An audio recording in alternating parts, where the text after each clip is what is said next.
Партиите и денеска ги бројат така наречените непослушни пратеници од спротивните табори кои се спремни да дадат или да не дадат поддршка за уставните измени.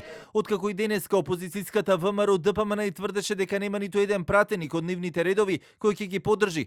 Пратеникот Бојан Стојановски од партиското седиште и денеска со порака дека како што вели, ќе дојде ден кога ќе се потврди оваа теза и нема да има вметнување на бугарите во уставот, бидејќи во тоа не се убедени дури ни некои пратеници од владеачкото мнозинство. Еве да ја затвориме темата, нека стават на гласање и во еден ден ќе се види се. Кој има пратеници или колку пратеници поддржуваат одредена идеја. Од Бихачка пак денеска возвратија дека Мицковски дел од раководството на партијата шират лаги и невистини, но ги повикаа сите кои се расположени да дадат поддршка на проевропскиот фронт, да се приклучат во работата на работните групи кои се формираат токму околу оваа актуелна тема со цел земјава што поскоро да се интегрира во Европската унија. Тука станува збор за два концепти. Едниот концепт е полноправно членство на нашата држава во Унијата, другиот концепт е уназадување на процесот, а со тоа и уназадување на државата.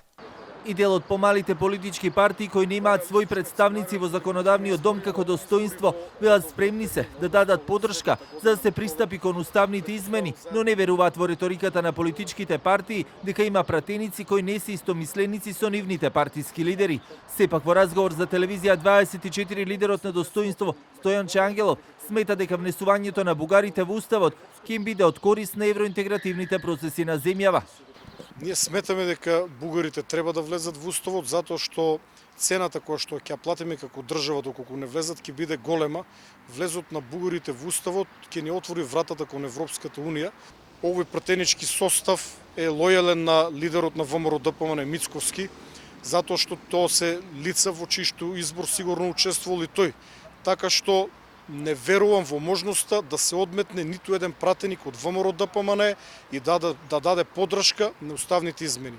Прашањето околу уставните измени повторно се актуализира периодот со политичка реторика која се движи во насока на тоа како партиите не одстапуваат од своите политички ставови, па се до тврдењата дека и они од спротивниот политички табор не се повеќе неми послушници на своите партиски лидери. Сепак официјално ВМРО ДПМН и натаму бара најпрвим предвремени парламентарни избори, а пак владеачките коалицијски партнери тврдат дека тие ќе се одржат во редовен термин, а двотретинско мнозинство за отварање на уставот се уште е можно и не е невозможна мисија.